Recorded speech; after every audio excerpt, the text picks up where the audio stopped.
بسم الله الرحمن الرحيم. قال الله تعالى في القرآن الحميد: أعوذ بالله من الشيطان الرجيم. بسم الله الرحمن الرحيم. يا بني إسرائيل اذكروا نعمتي التي أنعمت عليكم وأوفوا بعهدي أوف بعهدكم وإياي فارهبون. صدق الله العظيم. اول اسپاری پنځمه رکوع ده. سورة البقرة آیات نمبر 40 ده. بسم الله الرحمن الرحیم. یا بنی اسرائیل اذکروا، اے یعقوب اولادا، اے بنی اسرائیلو، اذکروا تاسو یاد کئ نعمتی التي زما هغه نعمتونه کم چې انعمت علیکم ما کلی دی پتاسو باندې. واوفوا بعهدی او تاسو پوره کئ زما عهد، زما وعده. اوفی بعهدکم زب پوره کوم ستاسو عهد، ستاسو وعده. وإياي فارهبون او خاص زمانه ویریږئ. یا بنی اسرائیل، اے بنی اسرائیل، اے یعقوب اولاد. اسراء معنی چې کوم دا عبد یعنی بنده، او ان مراد الله دی. نو اسرائیل معنی شولا عبدالله عند الله بنده. او اسرائیل لفظ چې کوم دی دا د عبرانی لفظ، عبرانی زبان دا غي لفظ دی نه دی، او دا د حضرت یعقوب علیه السلام لقب دی. عروج او زوال او عزت او ذلت فلسفه دیزی نوالا آیات نمبر 40 نوالا تر آیات نمبر 150 پوری اکثر آیاتونو کی د بنی اسرائیل عروج، زوال، عزت او ذلت او جزا، سزا قومی او اجتماعی او خوش کردار تذکرہ ده. بے دا بیان قرآن کی رب العالمین بار بار بیان کړی دی، او په دې بار بار تکرار کی یو غټ حکمت ته چې د قومونو عروج، زوال، عزت او ذلت فلسفه هغه خودنه ده نه. او مسلمانانو ته دې سره عبرت ورکول دي چې مسلمانان د دې نه عبرت حاصل کړي نه. د څنګه رنګه بنی اسرائیل د پیغمبرانو اولادو کېدلو باوجود، جلیل القدر انبیاء علیه السلام امت کېدلو باوجود، تورات په شان د عظیم الشان کتاب دې سره دغه باوجود خپل چې کله عقاید خراب شو او اعمال خراب شلو، نو دې معنی چې کوم دی ذلیل شلو او رسوا شلو، دغه شانتي مغلوب شلو. بل طرف ته توبه او رجوع او د نبی او د کتاب تعلیمات باندې عمل کول صورت کې چې کوم دی معزز او غالب شونه. دغه شانتي امت مسلمه چې کوم دی د خپل عروج او زوال اسباب چې کوم دی په خپل آینه کې کته شي نه. نن ټول خلک دا پوښتنه کوي چې مسلمانان چې کوم دی ولی مغلوب شلو، مسلمانان چې کوم دی ولی ذلت شکار شلو، دغه شانتي ولی کمزوري شلو. قرآن کې بیان شوی بنی اسرائیل قومي او اجتماعي کردار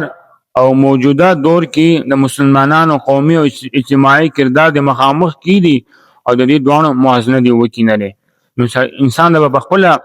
دا خبره څنګه به دا خبره بخپل راشي نه چې ولی مسلمان چې کوم دی نن مغلوب دی، نن ذلت شکار دی، نن چې کوم دی کمزور شوی دی. دا د مسلمان چې کوم دی اجتماعي او قومي چې کوم دی داغه کردار باندې یو لوی سوال لنه. اذکروا نعمتي، زما احسان یاد کی، زما نعمت یاد کئ. آیات دی حصہ کی نبی کریم صلی الله علیه و آله وسلم د زمانه يهودانو ته مخاطب شوی دی. رب العالمین دوی ته فرمایلی دي چې بنی اسرائیل زما هغه احسان یاد کی چې ما ستاسو لار نیکو ابا او اجداد باندې کلیو. لکه څنګه چې ما دوی ته چې کوم دی فرعون نه نجات ورکړو، ما دوی د پاره په دریا کې لار جوړه کړې و، د تیرودل لار ما جوړه کړه. او دغه شانتي ورس چې کوم دی ما دی باندې سورې جوړ کړو، خوراک د پاره ما دی باندې چې کوم دی من سلوان نازل کړه. دغه شانتي ابو د پاره چې کوم دی ما دی نه د پاره چینی جاری کړي نه دي او دغه شانتي دوی ته ما طاقتور قومونو باندې ما فتح ورکړه او دغه شانتي ما دوی له تورات په شانتي عظیم الشان کتاب ما دوی له عطا کړل نه دي دا زما احسان دی چې ما تاسو باندې کړی دي او دغه شانتي زما هغه احسان یا چې ما تاسو باندې کړی دي هغه دا دی چې ما تاسو له د خپل حبیب صلی الله علیه و آله وسلم مقدس زمانہ ما تاسو له درکله چې داغي آمد داغي راتګ زیره په تورات کې او په انجیل کې بیان شوی دی یا ساتي دلته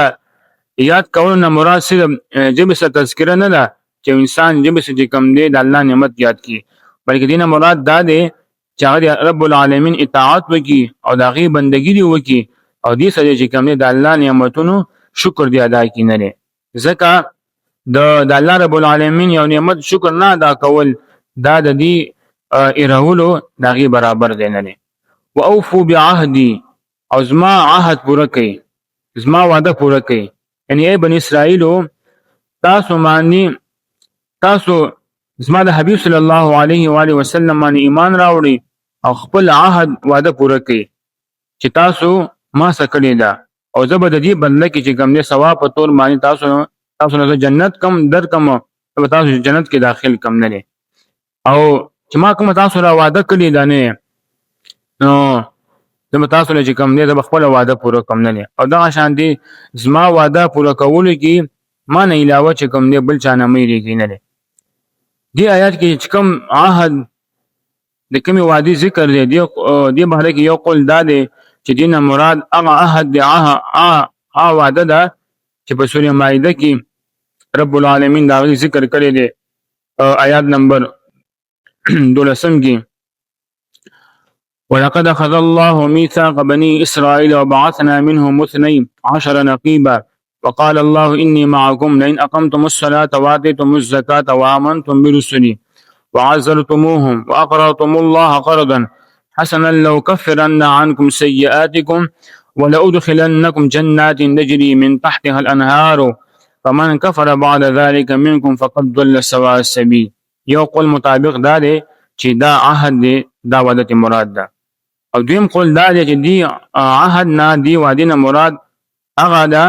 چې رب العالمین حضرت موسی علیه السلام په ذریعہ سره بنی اسرائیل ناخسته و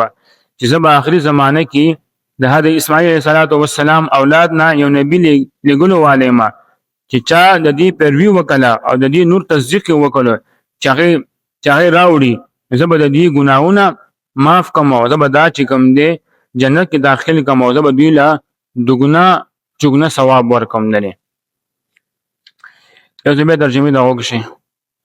یا بنی اسرائیل اے اولاد یعقوب اے بنی اسرائیل اذکروا نعمتي التي یاد کئ نعمتي التي زما هغه نعمتونه کم چې انعمت علیکم ما کلی دی پتا سو باندې واوفوا بعهدی او تاسو پوره کې زما عهد زما وعده اوفي بعهدکم زب پوره کوم تاسو عهد تاسو وعده و ایای فرحبون او خاص زمانه ویریږي وما علينا الا البلاغ المبين